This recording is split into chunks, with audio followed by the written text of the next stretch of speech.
আমি সবসময় খুবই চুজি ছিলাম। যাই চয়েস করতাম তাই সবার ভালো লাগতো। আমি যে জামাটা কিনতাম সেটার প্রশংসা করতে করতে মুখে ফেনা ফুলে তুলত আমার কাজিন মহল। মা বাবা আমাকে কখনো তেমন শাসনে রাখতেন না, কারণ তারা আমার উপর বিশ্বাস করতেন তাদের বড় কন্যা ভূমিকা রহমান হলো বুদ্ধিমান নারী। তার উপর যার সবসময়ই চয়েস এত ভালো হয় সে কি কোনো ভুল করতে পারে? সবার বিশ্বাস অর্জন করেছিলাম নিজের বুদ্ধি ও বুঝদার স্বভাব দিয়ে। আমার সিদ্ধান্ত সবসময়ই মা বাবার পছন্দ হতো, তাই আজ পর্যন্ত মা বাবার সাথে কোনো বিষয়ে তর্কাতর্কি হয়নি। এক কথায় আমি মা বাবার বাধ্য এবং ভালো মেয়ে। প্রতিবেশী সহ পাশের বাড়ির আন্টির মুখেও আমার সুনাম। পাশের বাড়ির আন্টিরা তাদের মেয়েদের সবসময়ই খোঁটা দিতেন ভূমিকার মতো হও। দেখেছো কেমন বুদ্ধিমতী মেয়ে, ফার্স্ট ডিভিশনে থাকে সবসময়। আমি সবার কথা দুই কান দিয়ে শুনতাম।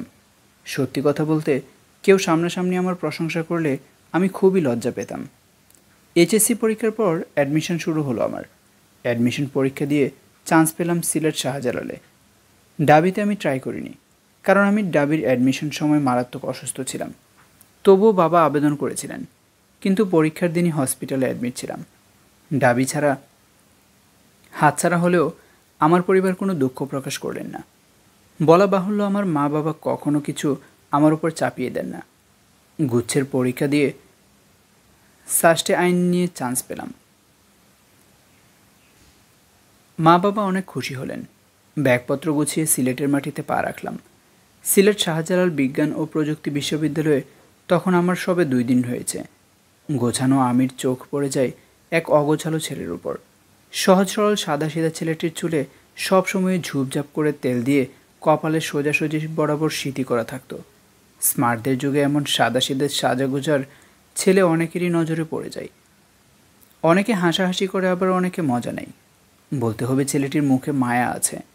আমি আগ বাড়িয়ে ছেলেটির সঙ্গে পরিচিত হতে চাইলাম, কিন্তু ছেলেটি আমাকে তেমন পাত্তা দিল না। আমি যখন প্রশ্ন করলাম তোমার নাম কি, তখন সে মুখ নিচু করে বলেছিল শেখ ইমতিয়াজ আলী।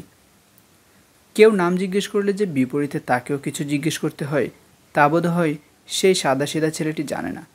জানলেও বলতে দ্বিধাবোধ করছিল হয়তো। নিজের নামটি বলেই ইমতিয়াজ আমাকে পাশ কাটিয়ে চলে যায়। আমি বিস্ময় নিয়ে তাকিয়েছিলাম তখন। আজকের যুগে এমন ভদ্রলোক আছে? ইমতিয়াজের শারীরিক বর্ণনা দেই। দেখতে আহামরি কেউ না। শ্যামবর্ণ চামড়ার গম্ভীর মুখশ্রীর এক সহজ সরল যুবক। শ্যামবর্ণের মানুষের মুখে এক ধরনের মায়া থাকে। ইমতিয়াজের সহজ সরল গম্ভীর মুখশ্রীতেও অসম্ভব মায়া রয়েছে, যা সহজে কারো চোখে পড়ে না, কিন্তু একবার কারো চোখে পড়ে গেলে নিশ্চিত ঘুম হারাম হবে। আমার চোখে ইমতিয়াজের সেই অসম্ভব সুন্দর মায়া পড়ে যায়। আমার ঘুম হারাম হয়ে যায়। সব সময়ের গোছানো আমিটা কেমন অগোছালো হয়ে গেলাম। প্রথম সেমিস্টারের পরীক্ষার রেজাল্ট খারাপ হলো। মা বাবা কিছু বলার আগে প্রতিবেশী আত্মীয় স্বজন হাই হাই করে উঠলেন। ভূমিকার রেজাল্ট এত খারাপ? বাবা জরুরি ভিত্তিতে ঢাকায় যেতে বললেন। আমি রাতের ট্রেনে ঢাকায় রওনা হলাম। বাবা মা মাথায় হাত বুলিয়ে আমার সমস্যার কারণ জানতে চাইলেন। আমি কিছু বললাম না। বাবাকে কথা দিলাম পরের বার ভালো রেজাল্ট অবশ্যই করব। ফিরে এলাম সিলেটে। তখন ইমতিয়াজ গ্রাম থেকে মেসে ফিরেছে। আমি সব সময়ের মতোই গার্লস হোস্টেলে। ইমতিয়াজও আমি সেম ব্যাচ হলেও সে ছিল বিএসসি ইঞ্জিনিয়ারিংয়ের স্টুডেন্ট। পড়াশোনা আবারও নিজের মতো চলতে থাকলো। আমি আসা যাওয়ার ফাঁকে ইমতিয়াজকে দেখতে পেলেই কথা বলার চেষ্টা করতাম, কিন্তু ছেলেটি কারোর সাথে মিশত না, এড়িয়ে চলতো সবসময় আমাকে। একদিন সুযোগ বুঝে চেপে ধরলাম। সমস্যা কি ইমতিয়াজ? ইমতিয়াজ হয়তো আমার এমন আচমকা আক্রমণ আশা করেনি। বেচারা হকচকিয়ে গিয়ে নিজের শার্টের কলার ঠিক করলো। শুধালো, কিসের সমস্যা আপু? আমার তখন মেজাজ তুঙ্গে। শেষ পর্যন্ত আপু ডাকলো। হিসিয়ে বললাম, আমি তোমার আপু হই না গাধা। তোমার সেম ইয়ার ব্যাচ, নাম ধরে ডাকবে। সেই থেকে টুকটাক কথা হতে শুরু হলো। ইমতিয়াজ আগের মতো আমাকে এড়িয়ে যায় না আর। এক সময় আমাদের মধ্যে বন্ধুত্ব হয়। আজ আমরা একে অপরের বেস্ট ফ্রেন্ড। এই তো আমি ঘাসে বসে আছি, ইমতিয়াজ ক্লাস শেষ করে এগিয়ে আসছে আমার দিকে। কিরে ভটকি, বসে আছিস কেন? ইমতিয়াজ এখন আমায় তুই করেই বলে, সাথে অসংখ্য নাম, যার আদি অন্ত কি আমি নিজেও মাঝে মাঝে বুঝি না। হয়তো গ্রামের ছেলে বলে ও অনেক কিছুই জানে যা আমি শুনিনি বা বুঝতে পারবো না। ইমতিয়াজ আমার পাশে বসলো, কাঁধে টোকা দিয়ে বলল, কি হয়েছে তোর? আমি আমার দীর্ঘ ঘোর থেকে বের হয়ে আসলাম। ইমতিয়াজের দিকে তাকিয়ে রইলাম কিছু সেকেন্ড। আগের ইমতিয়াজ আর আমার সামনে দাঁড়ানো ইমতিয়াজের মধ্যে কিঞ্চিত পার্থক্য আছে। এখন ইমতিয়াজ চুলে তেল দিয়ে আসে না, আমার বদৌলতে সে তেল ছেড়ে জেল ইউজ করে। এখন একটু স্মার্ট ভাব এসেছে, কিন্তু এখনও মাঝে মধ্যে আগের মতো অগোছালো দেখা যায়। তখন আমার ভালোই লাগে। এই অগোছালো মানুষটিকে দেখেই তো আমি পাগল হয়েছিলাম। ইমতিয়াজের বড়সড় ধাক্কায় আমি আবারও ভাবনার জগৎ থেকে বের হলাম। ইমতিয়াজ রাগী দৃষ্টিতে তাকিয়ে আছে আমার দিকে। আমি হেসে বললাম, কি হয়েছে দোস্ত? ইমতিয়াজ বিরক্তি নিয়ে বলল, এতক্ষণ কোন জগতে ছিলি ভূমির বাচ্চা? কোন বেড়ার কথা ভাবতেছিলি? আমি হেসে বললাম, যে বেড়ার কথা ভাবলে শান্তি লাগে, দিলে যার জন্য টান লাগে, তার কথা ভাবতেছিলাম দোস্ত। কি যে টান দোস্ত! ইমতিয়াজ কিছুক্ষণ ফেলফেল করে তাকিয়ে হেসে বলল, কি চমৎকার সেই হাসি! চকচকে সাদা দাঁত বের হয় তখন, অসম্ভব সুন্দর লাগে দেখতে। ইমতিয়াজ হাসি থামিয়ে বলল, মশকরা করো মিয়া। আমি বিরক্তির বান করে বললাম, মিয়া কি আবার ইমতিয়াজ আলী? আমি কি পুরুষ?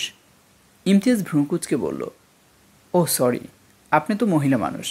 খালা নাকি চাচি ডাকমু? আমি কিঞ্চিত রেগে গিয়ে ঘুষি বসালাম ইমতিয়াজের বাহুতে। সহজ সরল ইমতিয়াজ যে বন্ধুদের সাথে একদম অন্যরকম, সেটা ওর সাথে বন্ধুত্ব না করতে পারলে বুঝতে পারতাম না হয়তো। ইমতিয়াজকে সাথে নিয়ে ভার্সিটি থেকে বের হলাম। ইমতিয়াজকে আজও মনের কথা বলা হয়নি। সাহস এসে আবার চলে যায়। ইমতিয়াজ যদি আমাকে মেনে না নেয়, তখন যদি বন্ধুত্বটাও ভেঙে দেয়, তাহলে তো আমারই সব যাবে। সেজন্য নিজেকে সামলিয়ে রাখি। চলুক না এভাবে, যেমন চলছে চলতে থাকুক। একদিন না হয় হুট করে ভালোবাসার আলাপ করে নিব। ইমতিয়াজ মানা করলেও শুনব না। আমার ভাবনার মধ্যে কানে এলো ইমতিয়াজের বিরক্তিকর বাক্য, সবসময়ই কি বাল চাল ভাবস? মন কই থাকে তোর? এখনই তো অ্যাক্সিডেন্ট করতি। ওই শালি কথা কস না কেন? মন কই তোর? আমি ভাবনার জগৎ থেকে বের হয়ে ইমতিয়াজের হাত জড়িয়ে ধরলাম। শুধালাম, তুই এভাবে আগলে নিস সবসময়, তাহলে অ্যাক্সিডেন্ট হবে না। ইমতিয়াজ মৃদু রাগ দেখিয়ে বলল, আমি কি সবসময় এভাবে তোকে আগলে রাখবো নাকি? তোর জামাই হলে তো আমি বাদ পড়ো যাব দোস্ত। তাই যতদিন তোর জামাই না আসে ততদিন নিজেরে নিজে আগলে রাখো। খুদাই বউদের মতো কথা কস কেন? আমি কিছু বললাম না, মনে মনে হেসে মিনমিন করলাম, আমি তো তোর বই হবে রে ইমতিয়াজ। ইমতিয়াজ আলীর বউ ভূমিকা রহমান। সুন্দর না? আমাদের বন্ধুত্ব এভাবেই চলছিল। আমি সবসময়ই ইমতিয়াজের কেয়ার করতাম। সেটা ইমতিয়াজ বন্ধুত্ব ভেবে নিলেও আমি ওকে সবসময়ই বন্ধুত্বের উপরে অন্য কিছু ভাবতাম। রোজ স্বপ্ন দেখতাম আমাদের একটা স্বপ্নের সংসারের। আমি সবসময়ই ভয়ে ভয়ে থাকতাম যদি ইমতিয়াজ অন্য কাউকে পছন্দ করে ফেলে। আমার ভয় দিন দিন বেড়েই চলছিল। ইমতিয়াজের মধ্যে কিছু পরিবর্তন এসেছিল। গ্রামের সহজ সরল ছেলেটিকে আমি হাজার অনুরোধ করেও শার্ট প্যান্ট কখনো স্টাইলিশ ম্যানদের মতো পরাতে পারিনি। যে ইমতিয়াজ হলুদ রঙের টি শার্ট পরলে লাল রঙের প্যান্ট পরে চলে আসতো, সেই ইমতিয়াজ হঠাৎ করে সবকিছুতে কেমন স্মার্ট স্মার্ট ভাব নিয়ে আসলো। চুলে তেলের পরিবর্তে জেল ইউজ করলেও ইমতিয়াজ মাঝে মধ্যে ইচ্ছে করে তেল দিয়ে আসতো। আমার ওকে দেখতে কি যে ভালো লাগতো। কিন্তু আজকাল ইমতিয়াজ ইচ্ছে করে তো দূরে থাক, ভুল করেও তেল দিয়ে আসে না। চোখে স্মার্ট ম্যানদের মতো রোজ চশমা লাগানো থাকে সবসময়। তাতে ওকে একদমই মন্দ লাগে না, বরং একজন সুদর্শন পুরুষ মনে হয়। কিন্তু আমি আগের পুরনো তেলওয়ালা সেই ইমতিয়াজকে মিস করি। বর্তমানের এই সুদর্শন ইমতিয়াজকে কেন যেন আমার মনে হয় না। মনে হয় সে অন্য কারো হয়ে যাচ্ছে। আমার মনের সকল ভয় দুঃখকে সত্যি করে দিয়ে ইমতিয়াজ একদিন মজার ছলে বলেছিল, ফার্স্ট ইয়ারের অর্থনীতি ডিপার্টমেন্টের অনামিকাকে দেখেছিস? হেব্বি জোস না দোস্ত? আমি মিনমিন করে বলেছিলাম, হো দোস্ত হেব্বি জোস। ইমতিয়াজ হেসে বলেছিল, তোর ভাবি হলে মন্দ হয় না বল। আমার তখন দুনিয়া থমকে গেছিল। আমিও ইমতিয়াজ বর্তমানে অনার্স 3rd ইয়ারে পড়ি। আমার 2 বছরের লুকোনো ভালোবাসা লুকোনোই রয়ে গেল। বর্তমানে ইমতিয়াজ ও অনামিকার গভীর প্রেম চলছে। একদা একদিন ইমতিয়াজ আমাকে দিয়ে অনামিকাকে চিঠি দিয়ে পাঠালো। সেই চিঠিতে কি ছিল বুঝতে বাকি ছিল না আমার। আমারই হাত দিয়ে ইমতিয়াজ আমার লুকোনো হৃদয়কে মেরে ফেলার এক ধাপ এগিয়ে দিয়েছিল। মনের দুঃখ মনে গোপন রেখে আমি অনামিকার কাছে সেই চিঠি পৌঁছে দিয়েছিলাম। ইমতিয়াজ ও অনামিকার সম্পর্কে 4 মাস চলছে। আমার লুকোনো প্রেম সারা জীবন লুকোনো রয়ে যাবে তাই না? এতটুকু লিখে থামল ভূমিকা। রাত গভীর হয়েছে অনেক। ডায়েরিটা বন্ধ করে রেখে হোস্টেলের বারান্দায় গিয়ে দাঁড়ালো ভূমিকা। ইমতিয়াজের গলার স্বর শুনতে ইচ্ছে করছে তার।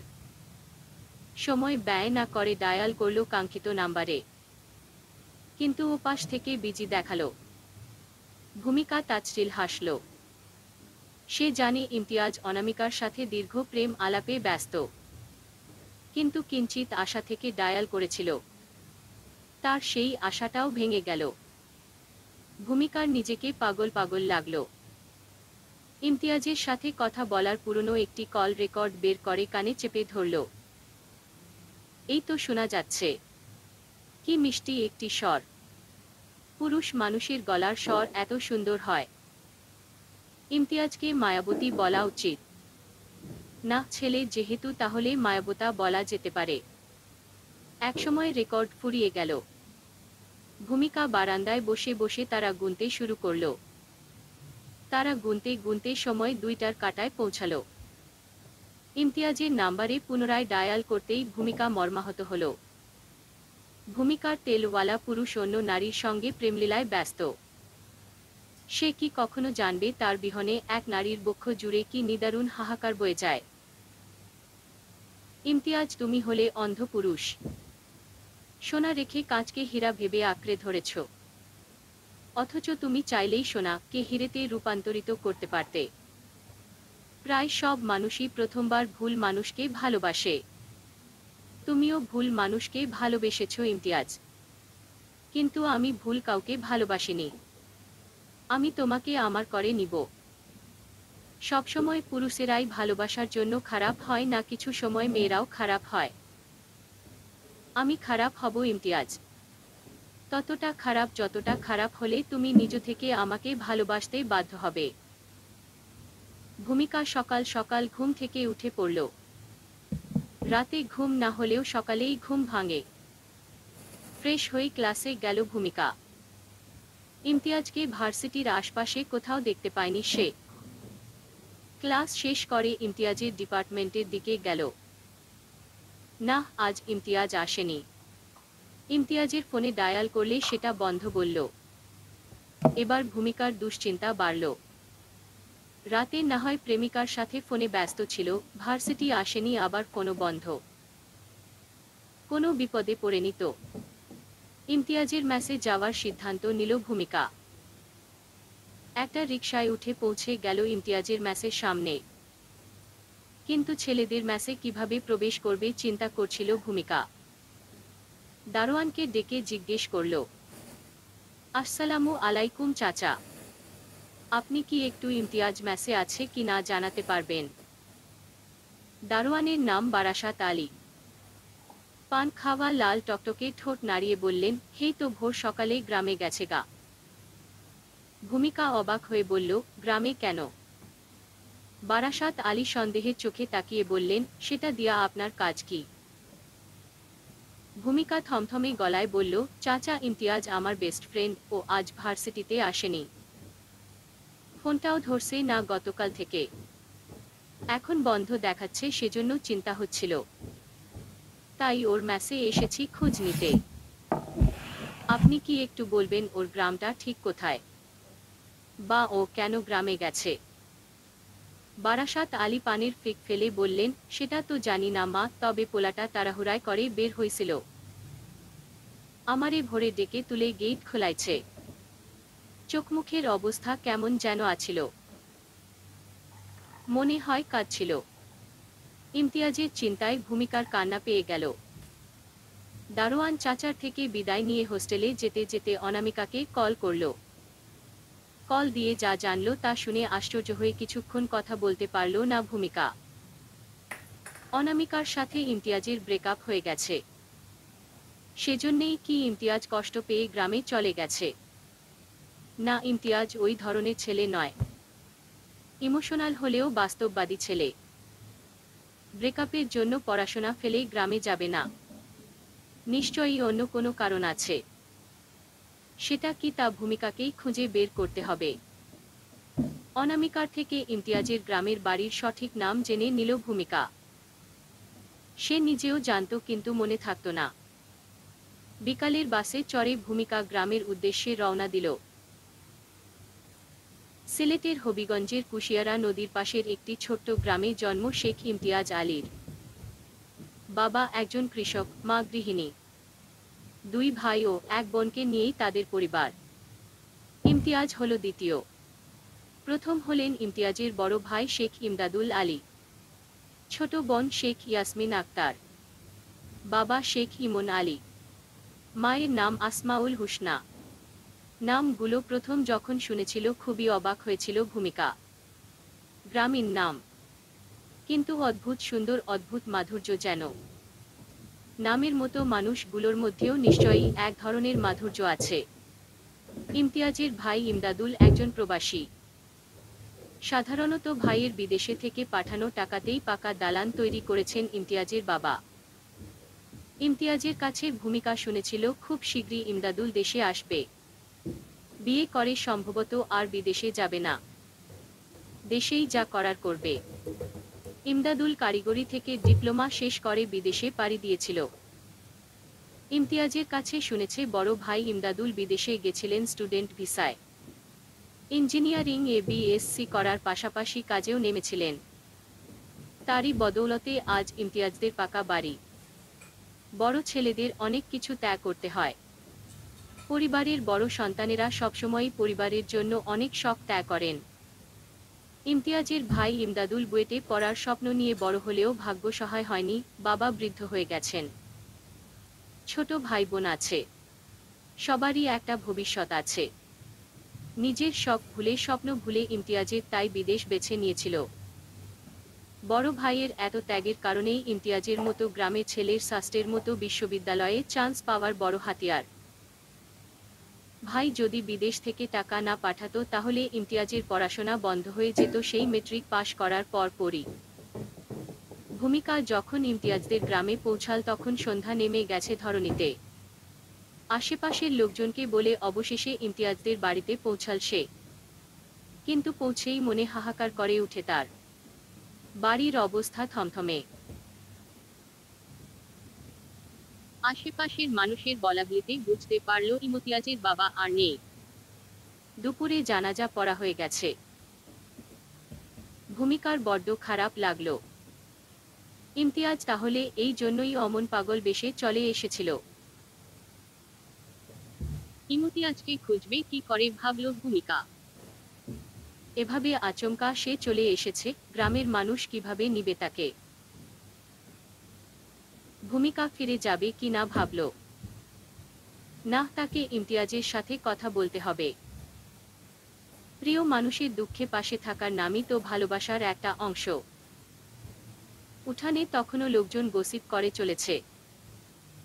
ভূমিকা ইমতিয়াজদের গেটের সামনে গিয়ে দাঁড়ালো। গেট খোলা বারান্দায় বসে আছেন একজন যুবক। সম্ভবত তিনি ইমতিয়াজের বড় ভাই। ভূমিকা ইতস্তত করে ডাকল, আসসালামু আলাইকুম ভাইয়া।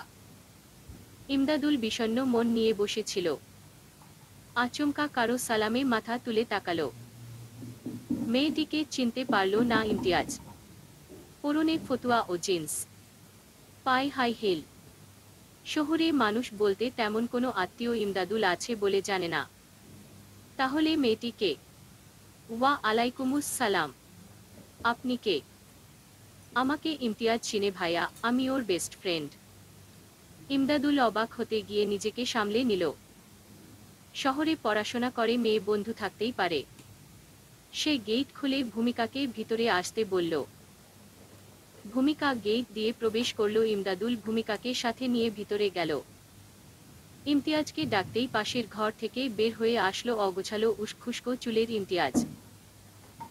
ইমতিয়াজ অবাক হয়ে তাকিয়ে বলল, ভূমিকা তুই? ভূমিকা হেসে বলল, ভালো সময় পাশে না ইবা রাখিস, খারাপ সময়ে তো জানাতে পারিস। বন্ধু হিসাবে পাশে থাকতে পারলে আমার মন্দ লাগবে না। তোর ফোন বিজি গতকাল রাত থেকে, তারপর বন্ধ। আমি টেনশনে পড়ে গেছিলাম। ভার্সিটিতে আসিসনি? তোর মেসে গেছিলাম, দারোয়ান চাচা বললেন তুই কি অবস্থায় বেরিয়েছিস। আমি তোর গ্রামের ঠিকানা জোগাড় করে চলে এসেছি। মন বলছিল তুই কোনো কষ্টে আছিস, কিন্তু ভাবিনি এরকম কিছু হবে। দীর্ঘ কথা বলে থামল ভূমিকা। ইমদাদুল অবাক হয়ে দেখল একজন সত্যিকারের ভালো বন্ধুকে। আজকের যুগে ছেলেরাই ছেলেদের ভালো বন্ধু হতে পারে না। সেখানে মেয়ে হয়ে সামনের মেয়েটি বন্ধুত্বের একটি নিদর্শন যেন। মেয়েটিকে দেখে বন্ধু জগতের সবার অনেক কিছু শেখা উচিত। সে স্থান ত্যাগ করল। ইমতিয়াজ হতবিহ্বল হয়ে বলল, বিশ্বাস কর দোস্ত, তখন তোকে জানানোর পরিস্থিতিতে ছিলাম না। আমি এমনিতেই খুব ডিস্টার্ব ছিলাম। আচমকা বাড়ি থেকে ফোন আসে। আমি দিশেহারা হয়ে গেছিলাম। কাউকে কিছু জানানোর কথা মাথাতেই ছিল না। আমি ভাবতেও পারিনি তুই আমার খোঁজ না পেলে বাড়িতে চলে আসবি। আমার খুব প্রাউড ফিল হচ্ছে তোকে বন্ধু হিসাবে পেয়ে। ভূমিকা হাসল। তখন ইমদাদুল মা ও বোনকে নিয়ে হাজির হয়েছে। ইমতিয়াজের মা অবাক হয়ে শহুরে সুন্দরী মেয়েটিকে দেখলেন। এমন সুন্দর মেয়ে তার ছেলের বন্ধু। ইমতিয়াজের বোন ইয়াসমিন ফ্যালফ্যাল করে তাকিয়ে থেকে মুখে হাত দিয়ে বলল, ছোট ভাইয়ার বান্ধবী তো মেলা সুন্দর আম্মা। ইমতিয়াজ মা বোনের আগমনে কিঞ্চিত চমকে গেল। মা কি তার মেয়ে বান্ধবীকে স্বাভাবিকভাবে নিবেন, সেটা ভেবেই দিশেহারা হচ্ছিল ইমতিয়াজ। ইমতিয়াজকে অবাক করে দিয়ে হুসনা হাসি মুখে ভূমিকাকে জড়িয়ে ধরলেন। বললেন, মাগো, এমন দিন এসেছ যে তোমাকে বিশেষভাবে আমন্ত্রণ জানাতে পারছি না। তবে আমি ভীষণ খুশি হয়েছি। ছেলে আমার একটা ভালো কাজ করেছে তোমার মতো প্রয়োজনে পাশে থাকে এমন বান্ধবী বানিয়ে। ভূমিকা হেসে বলল, আমি তো আপনাদের নিজের মানুষই আন্টি, এত অস্থির হতে হবে না। বাড়ির পরিস্থিতি যা, তাতে আমি ভেবেছিলাম আপনারা আমাকে কিভাবে গ্রহণ করবেন। আমি আপনাদের ব্যবহারে অনেক স্বস্তি বোধ করছি। আপনাদের আমার অনেক পছন্দ হয়েছে। হুসনা কেঁদে ফেলে বললেন, মাগো, মানুষটা আচমকা চলে গেল। কোনো রোগবালাই ছিল না। আল্লাহর জিনিস আল্লাহ নিয়ে গেছেন। আমরা তো আর আটকাতে পারবো না। তুমি বসো মা। কতটা জার্নি করে আসছো।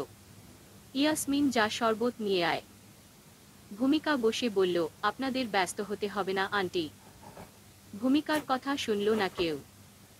যতটুকু পারা সম্ভব হুসনা করলেন। ভূমিকা ঘুমাবে ইয়াসমিনের সাথে। রাতে ঘুমাবার আগে ইমতিয়াজের মুখোমুখি হল ভূমিকা। ইমতিয়াজ বলল, ঠিকানা কার কাছ থেকে জেনেছিলি? ভূমিকা বিনা দ্বিধায় বলল, তোর প্রাক্তন থেকে। ইমতিয়াজ হেসে ফেলল। প্রাক্তন? সত্যিই তো। অনামিকা তার প্রাক্তন হয়ে গেছে। ভূমিকা প্রশ্ন করল, সম্পর্ক ভেঙেছে কেন? ইমতিয়াজের হৃদয় দগ্ধ হতে লাগল।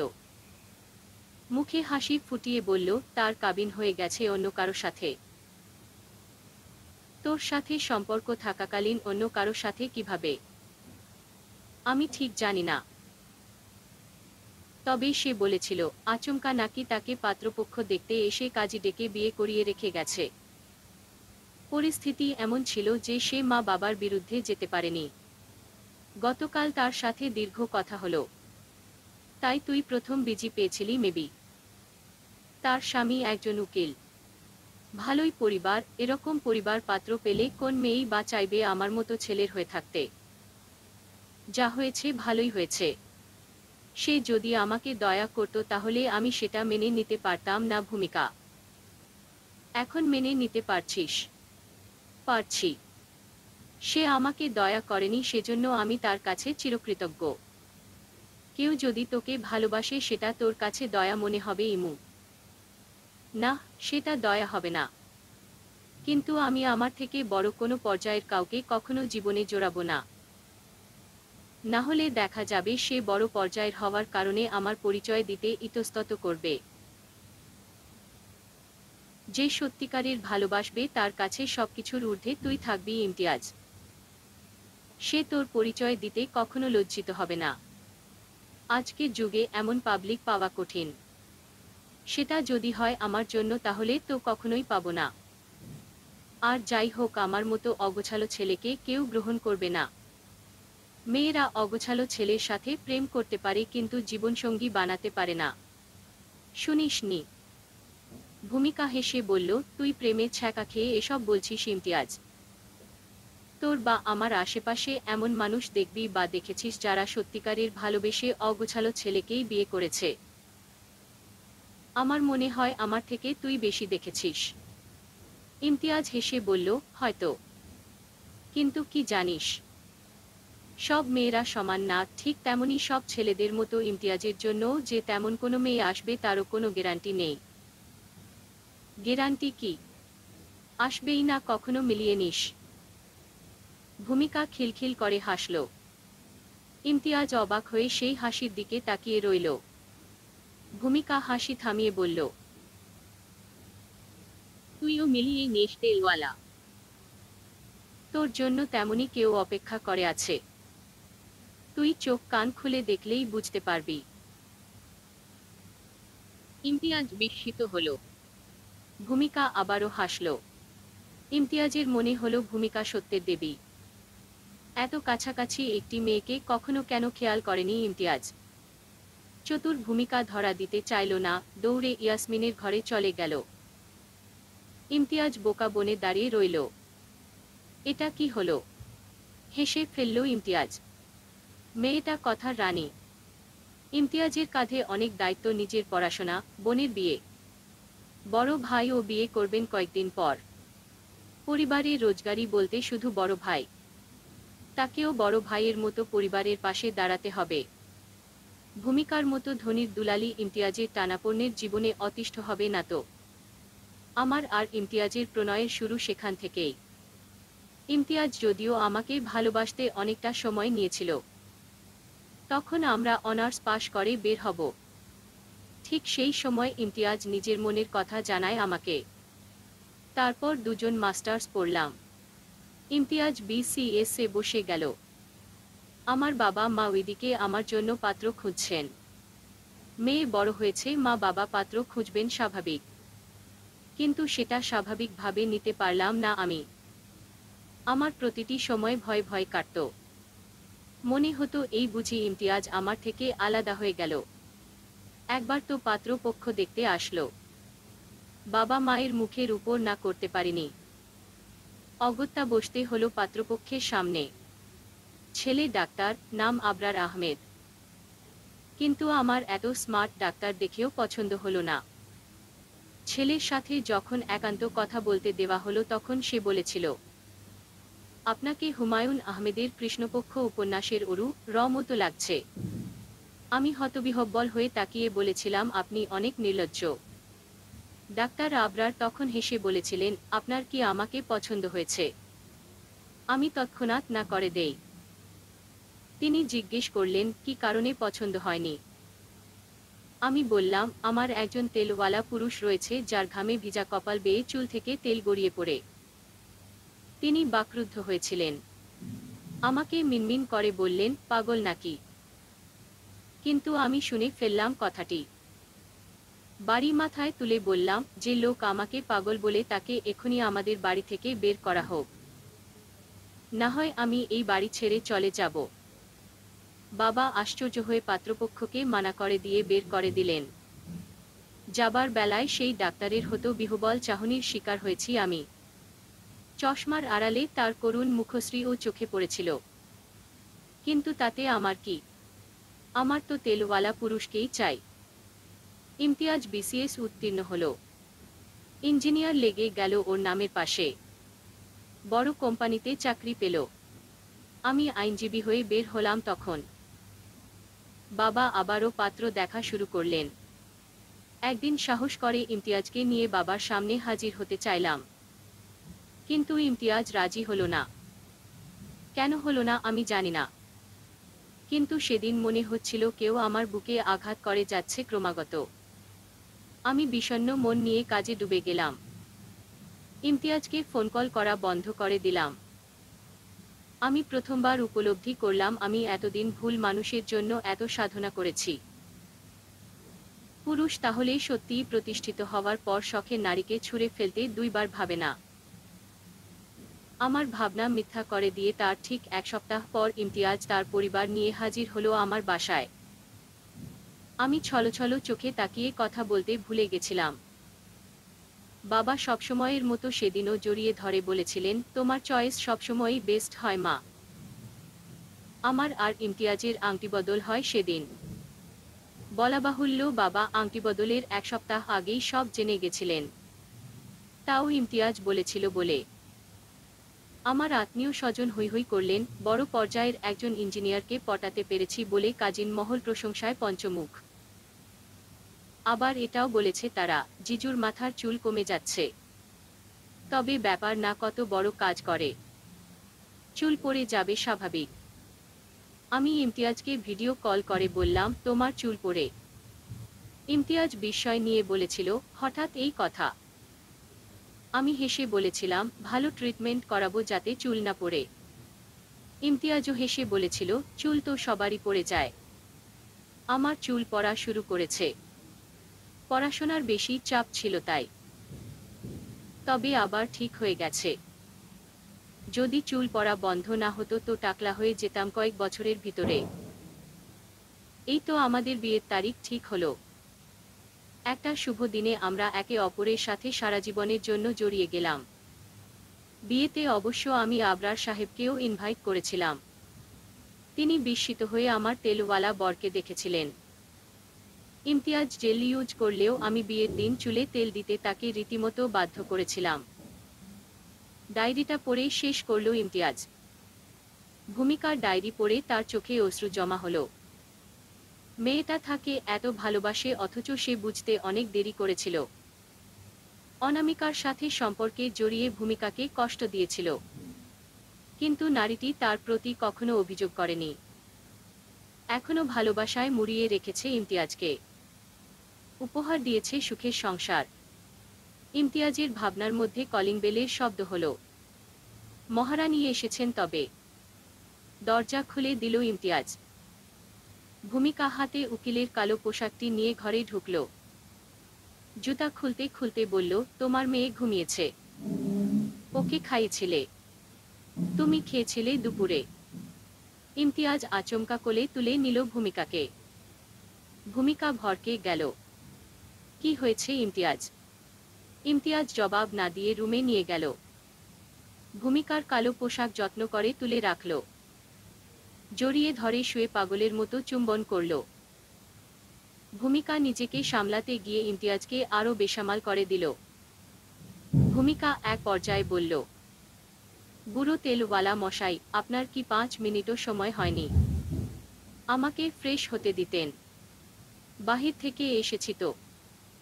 ইমতিয়াজ জবাব দিল না। আদিম খেলায় মত্ত হল সহধর্মিণীকে নিয়ে। ভূমিকার প্রচণ্ড দুশ্চিন্তা হল। মানুষটার হঠাৎ কি হলো? এমন পাগলের মতো আচরণ করছে কেন? ইমতিয়াজের রুমে ঝড় বয়ে গেল। ক্লান্ত ইমতিয়াজ জড়িয়ে ধরল ভূমিকাকে।